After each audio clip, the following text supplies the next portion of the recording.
દહેજ પોલીસ સ્ટેશનનો લાંચો હેડ કોન્સ્ટેબલ એસીબીના સકંજામાં હેડ કોન્સ્ટેબલ કિરપાલસિંહ સોલંકીને એસીબીની ટીમે 60,000ની લાંચ લેતા રંગે હાથ ઝડપી પાડ્યો। પોસ્ટમોર્ટમ રિપોર્ટ આપવા માંગી હતી લાંચ।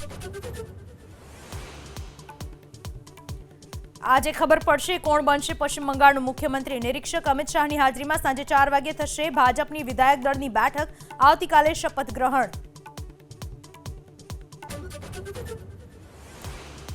તમિલનાડુમાં વિજય થલાપતિની સરકાર બનવા પર સસ્પેન્સ યથાવત। બીજી વાર કરી રાજ્યપાલ સાથે મુલાકાત પણ ન મળ્યું સરકાર બનાવવાનું આમંત્રણ।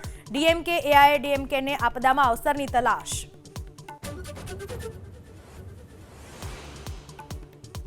ગરમીથી લોકો ત્રાહિમામ। રાજ્યના 8 શહેરોમાં તાપમાનનો પારો 40 ડિગ્રી પર પહોંચ્યો। 12મી મે સુધી ગરમીનું યલો એલર્ટ। તાપમાનનો પારો ઊંચો જવાની હવામાન વિભાગની આગાહી।